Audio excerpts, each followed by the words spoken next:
তোমার দাম কত? তোমার দাম কত বা আমার দাম কত? এটা আমি ইস্টবেঙ্গলকে কেন্দ্র করে একটা ছোট্ট আলোচনা করব, যেটা হয়তো আহ, সামগ্রিকভাবে গোটা ভারতীয় ফুটবলের ক্ষেত্রে প্রযোজ্য। শুধু ইস্টবেঙ্গলের ক্ষেত্রে প্রযোজ্য নয়, মানে অনেক ক্ষেত্রেই প্রযোজ্য। তো আমি আমার আগের অডিওটাতে বলেছি যে সুব্রত মুর্মু বা যে কোনো অপ্রতিষ্ঠিত যে স্থানীয় ভালো ছেলে আছে যারা ইস্টবেঙ্গলে জয়েন করেছে, তারা কিভাবে এগিয়ে যেতে পারে আগামী দিনে।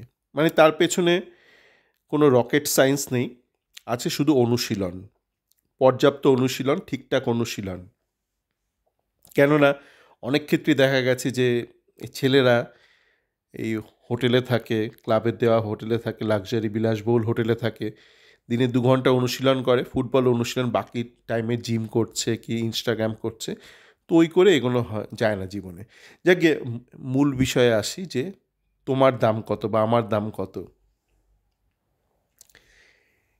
এই সুব্রত মুর্মুকে নিয়ে একটা সময় একটা জোর তর্ক শুরু হয়েছিল, মানে সোশ্যাল মিডিয়ায়, অন্তত আমি তো করতামই টুইটারে। 2 বছর আগে যখন ও প্রথম কলকাতা ফুটবলে এলো এবং এসেই মানে একটা হইচই ফেলে দিল, তখন ওর যে তৎকালীন যে ক্লাবের সাথে ও যুক্ত ছিল, তারা ওকে মানে ভেবে নিল এ এ এমন একটা মানে একটা সোনার হাঁস, একে ধরে বেঁধে রেখে বড় হাঁস করব, তারপর বিশাল ট্রান্সফার ফি দিয়ে একে বিক্রি করব। তো শেষমেশ কি দেখা গেল, সুব্রত মুর্মুর কোনো গতিই হলো না। একটা সময় ও চোট পেল, চোট পাওয়ার পর ঠিকঠাক করে, যেহেতু মানে ওর ক্লাবের সেরকম আর্থিক সঙ্গতি ছিল না, ওর ঠিকঠাক করে রিহ্যাব হলো না, একটা সময় ফ্রাস্ট্রেটেড হয়ে গিয়ে তারপর দেখলো আর জীবনে আর কোনো গতিই নেই। তো একটা রেলওয়েজের চাকরি নিয়ে মোটামুটি খেলাকে টাটা বাই বাই করে দিয়েছিল। তো ওর সৌভাগ্য যে ওর বয়স এখনও কিন্তু আজকের দিনে দাঁড়িয়ে 21, ঠিক আছে? তো ও একটা দ্বিতীয় সুযোগ পেয়ে গেছে, বা প্রথম সুযোগ, যেটা আমি আমার আগের অডিওতে বলেছি। ও প্রথম সুযোগটাই ও পায়নি এই সিস্টেমের জন্য। এই যে একটা অদ্ভুত একটা সিস্টেম আছে, যেখানে অনেকে ভাবে যে আমি বিদেশকে অনুসরণ করে বা অনুকরণ করে একটা ছেলে তৈরি করব, তবে একটা বিশাল ট্রান্সফার ফি হাঁকবো, সেই ট্রান্সফার ফিতে তাকে বিক্রি করব। দেখুন, তোমার মূল্য কত বা আমার মূল্য কত, এ ব্যাপারে আসার আগে একটা ব্যক্তিগত একটা উদাহরণ দিই। তখন আমি ব্যাঙ্গালোরে আছি।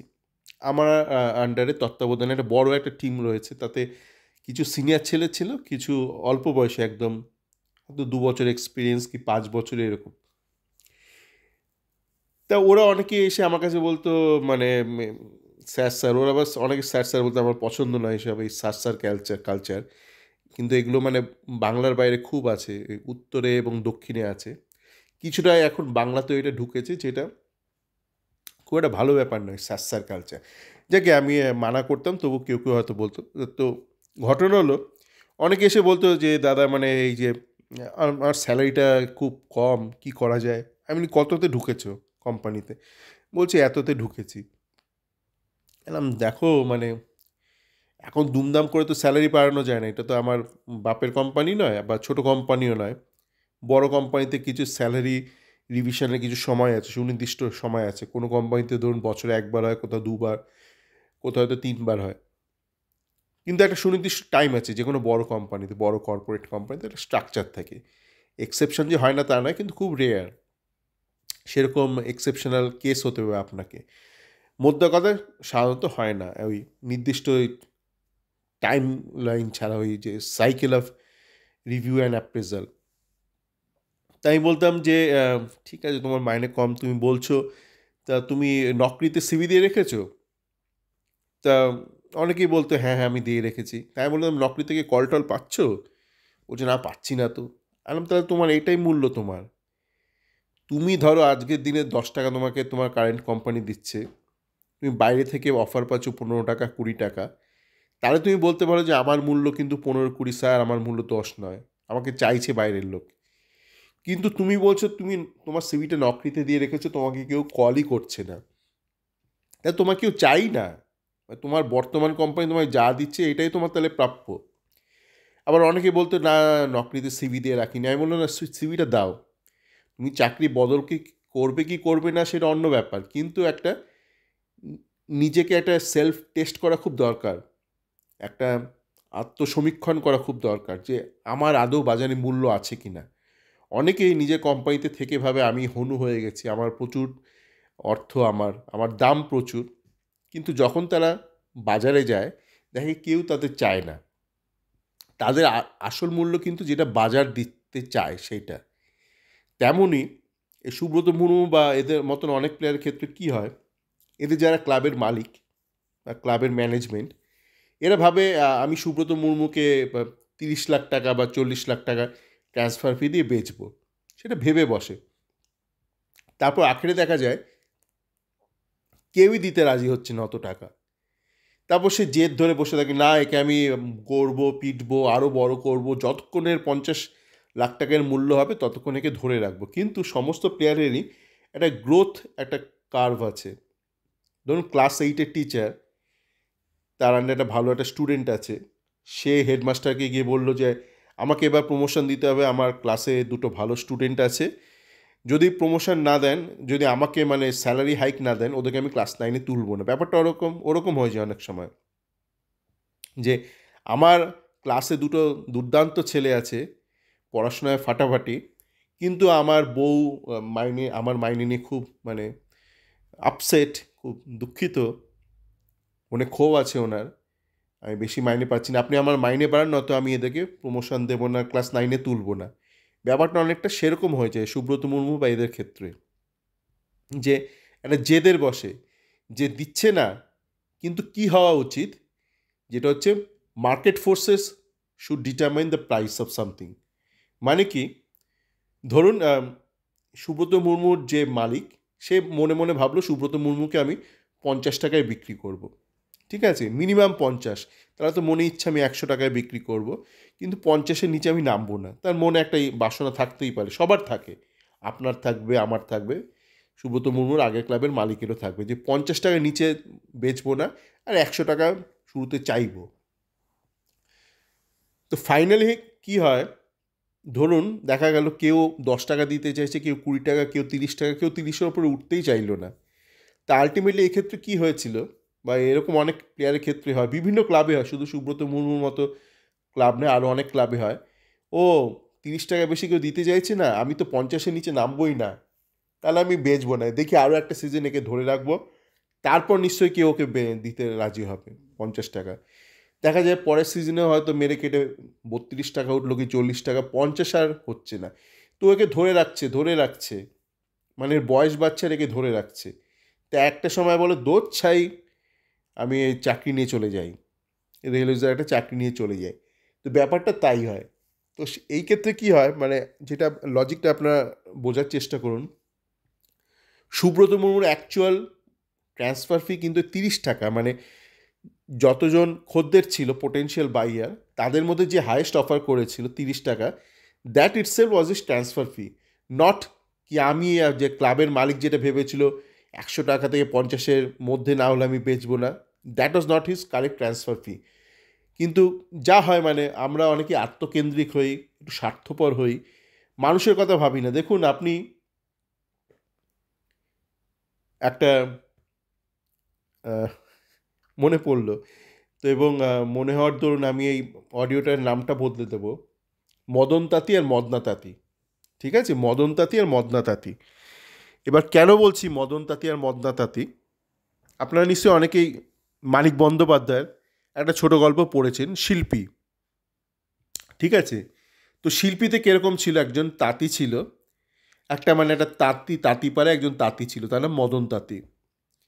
এবং যে মহাজনরা ছিল, সে চাইছিল যে ওখানকার যত তাঁতি আছে সবাই ওই মহাজনের দেওয়া ডিজাইন অনুযায়ী কাজ করুক, মহাজনই সাপ্লাই করবে মানে যে সুতো, এবং তার মতনই করতে হবে, মানে তাঁতিদের যে নিজস্বতা আছে, যে সেলফ ক্রিয়েটিভিটি আছে, সেইটা নয়, বাজার ফোর্সেস, মার্কেট ফোর্সেস যেরকম চাইবে আর এই মহাজন যেরকম চাইবে সেরকম করতে হবে। তো এক এক করে এরকমভাবে, মানে যেইভাবে হয় আপনারা জানেন, মার্কেট ফোর্সেস কীভাবে গলা টিপে ধরে, সেটা আমরা দেখেছি, ভারতেও দেখেছি বিভিন্ন ক্ষেত্রে, ওই যখন ওই বিভিন্ন ওই চাষিদের নিয়ে সমস্যা হলো, এরকম বিভিন্ন ক্ষেত্রে আমরা দেখেইছি, ভারতেও দেখেছি, ইদানিংকালেও দেখেছি। তো এক এক করে সমস্ত তাঁতি হাত তুলে দিল, তারা বশ্যতা স্বীকার করলো যে মহাজনের। শুধু মদন তাঁতি মানে স্বীকার করেনি তখনও পর্যন্ত। তো একদিন এবার মহাজন সবার বাড়ি বাড়ি গিয়ে সুতো দিয়ে এসছে, মদন তাঁতির বাড়িতেও সুতো দিয়ে এসছে যে মদন তুই কর মদন, আহ, তোর কাপড় তাঁত আমি কিনে নেব। মদন তো কিছুতেই ওই মহাজনের মতন করবে না, মহাজনের সুতো দিয়ে মহাজনের রং, মহাজনের নকশা অনুযায়ী করবে না। তো একদিন রাত্রে সবাই অবাক, পুরো গ্রাম অন্ধকার, মদন তাঁতির ঘর থেকে একটা আওয়াজ আসছে, খটর খটর খটর খটর, তাঁত বোনার আওয়াজ, আর আলো দেখতে পাচ্ছে সবাই। তো সারা রাত আওয়াজ, মদন তাঁতির তাতে আওয়াজ হচ্ছে। তো সবাই ভাবলো, যাক মদন দাও তাহলে শেষমেশ আপোষ করে নিল, এটা কি হলো মদন দা। তো সকালে মহাজন ছুটে গেছে, গ্রামের লোক ছুটে গেছে যে মদন তাঁতির ব্যাপারটা তাহলে ঝামেলাটা মিটলো। গিয়ে দেখে মদন প্রায় অচৈতন্য অবস্থায় পড়ে আছে, শুয়ে আছে ক্লান্তিতে, দেহ অবসন্ন, প্রায় অচৈতন্য। আর দেখে তাঁত পুরো খালি। মানে মদন তাঁতি যেহেতু ও একজন শিল্পী, ও সারা রাত ওই খালি তাঁত বুনে গেছে, মানে কোনো সুতো ছাড়া, খালি তার জন্য তাঁতের আওয়াজ আসছে। তো এই হলো মদন তাঁতি। ও আপোষ করলো না, কিন্তু কি এখানে কিন্তু ও কোনো মানুষ কিনে ডিল করছে না, ঠিক আছে? এই সুব্রত মুর্মুকে নিয়ে ডিল করছে না, ও তাঁতকে নিয়ে ডিল করছে। একজন শিল্পী একজন তার ব্রাশ কিনে ডিল করছে, একজন লেখক তার পেন কিনে ডিল করছে, তার নিজেকে নিয়ে ডিল করছে। কিন্তু এই ক্ষেত্রে আমাদের মদনা তাঁতি কী করলো, সুব্রত মুর্মুর কেরিয়ারটা প্রায় নষ্ট করে দিয়েছিল, বা এরকম, মানে এরকম সুব্রত মুর্মুর একটা উদাহরণ। এরকম প্রচুর মদনা তাঁতি আছে যারা নিজেদের জেদের বশে অনেক অল্প বয়সী প্লেয়ারের কেরিয়ার নষ্ট করে। কেন? প্লেয়ারের একটা সময় আছে, একটা ক্লাস এইটের যেই বসে, যাকে ক্লাস এইটে পড়তে হবে তাকে ক্লাস এইটেই পড়তে হবে। মানে আপনি জোরে একটা মানে জাপটে ধরে তাকে 3-4 বছর ক্লাস এইটে রেখে দিতে পারেন না। যেমন ধরুন ইস্টবেঙ্গলে এই মুহূর্তে তো কোনো ভালো রাইট উইঙ্গার নেই, না রাইট উইং হাফ নেই, একটা ওই আনএডুকেটেড একটা ছেলে খেলছে, বিষ্ণু নাম তার। তা বাংলা টিমে যখন যেই টিমটাতে মহিতোষরা ছিল, যে যারা সন্তোষ ট্রফিতে দারুণ খেলেছিল, ফাইনালে একদম শেষ মুহূর্তের গোলে তারপর ম্যাচ ড্র হয়েছিল, তো এবং তারপর টাই ব্রেকারে হেরেছিল। সেই ম্যাচে একটা ছেলে ছিল রাইট উইং হাফে খেলছিল, দিলীপ ওরাও। এই একই কেস, জেদাজেদি, ট্রান্সফার ফি, এইসবের জন্য দিলীপ ওরাও এখন প্রায় অনেকটা হারিয়ে গেছে। কিন্তু ওরও কিন্তু বয়স কম, মানে গত বছর মনে আছে ও আরএফডিএলে খেলেছিল, নাকি এই বছরই বোধহয় খেললো, এই বছরই বোধহয় আরএফডিএলে খেলেছিল। ওরও বয়স বাড়ছে, কিন্তু কিন্তু এখনও আরএফডিএলে খেলে গেলে আর উন্নতি হবে না কোনো দিন, হারিয়ে যাবে এরা। তাই বলা মদন তাঁতি আর মদনা তাঁতি। তো আশা করি আপনি মদন তাঁতি হবেন, ওই মদনা তাঁতিটা হবেন না। জেদ ভালো, কিন্তু জেদটা নিজের মধ্যেই রাখুন, আশপাশের লোকের ক্ষতি করবেন না আপনার নিজের জেদের বশে। সকলে ভালো থাকবেন।